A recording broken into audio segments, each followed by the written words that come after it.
I mean, I listened to Chuck Schumer last night. On Chris Hayes' show? I heard that too. I'm sorry, say what? On Chris Hayes' show? That's where I heard him speak. Yeah. I thought he made a lot of sense. Oh, they're in between a rock and a hard spot and a hard place. And having the shutdown gives, in his mind, and he's a senator, he's been doing this for years, a shutdown gives Trump and Musk more power than if they let him have this. And he says, it's a poison, horrible CR. Yeah. But, I mean, I don't know. It made sense. I think. I suspect he's right, Roberta. I was with you. But the point is that Chuck Schumer is the guy who let this happen. If the Democrat had been messaging, if the Democrats in the Senate, if Chuck Schumer had the control over Democrats in the Senate that Mitch McConnell had over Republicans in the Senate for the last 20 years, then the Senate, those Senate Democrats would have been yelling and screaming about this. They would have said, there's no way we're going to consider this. You damn well better not adjourn in the House of Representatives. We will. See, the Democrats were never even invited to negotiate this continuing resolution. It was written by Republicans. It's a giant FU to the Democrats. And Schumer should have led the opposition, but he failed to. Shoulda, coulda, woulda.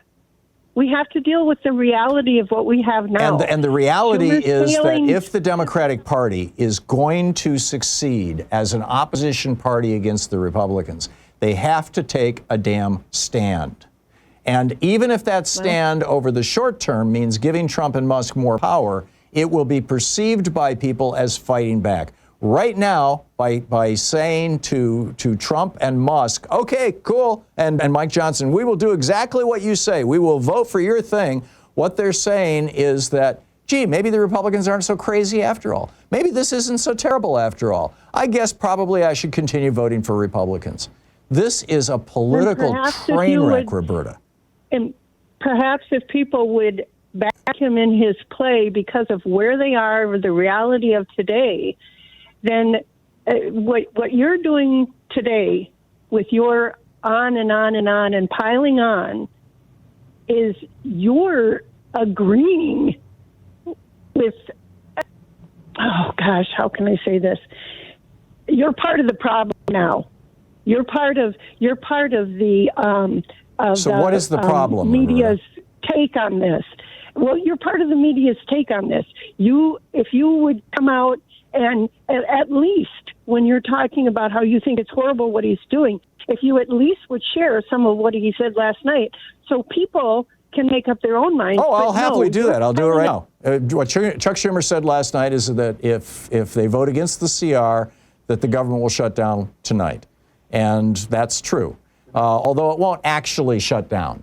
We've been through a whole bunch of government shutdowns, and we know that, for the first couple weeks, what happens is the national parks get closed, basically. It's a gradual process. The government has plenty of time to stretch out their money. And during that time, during that shutdown, the Democrats could be holding protests all across the country, which is what Bernie Sanders pointed out to Chris Hayes right after Chuck Schumer was on last night, if you continued watching MSNBC. And they could be holding protests all across the country and forcing the Republicans to come back to the negotiating table to come up with a CR or even an appropriations bill that actually isn't vicious. But this thing is slashing the Veterans Administration. It is ratifying what Musk is doing. It is slashing money to Washington, D.C. It's going to throw tens of thousands more people out of work.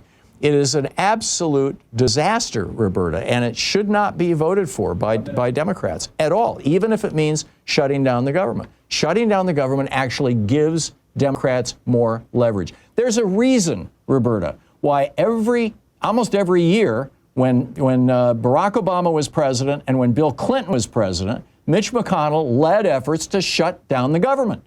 There's a reason why. Because it forces the other side of the table. It hurts the party in power. And the party in power right now is the Republicans. A government shutdown, the Republicans are out there bragging, oh yeah, give us a shutdown, we'd love that. And Chuck Schumer's like, oh my God, I guess I better be afraid. No, there's a reason why Republicans always shut down the government when a Democrat is in charge. Why won't the Democrats shut down the government when a Republican's in charge? That's not fair. That's it's not true, fair. though, Roberta. It's not fair to say, oh, he's scared and he this and he's that. He is scared. That's well, he said he was scared. He's scared of what will happen, and he's got and he could have prevented a lot of logic on his. Well, he could have, but that's past. Yeah, well, I'm not cutting any slack for this, Roberta. This man has totally bumbled this thing, and he owns it. Roberta, I got to run, but thank you for the call, and I'm glad we got Chuck Schumer's point of view out there as well.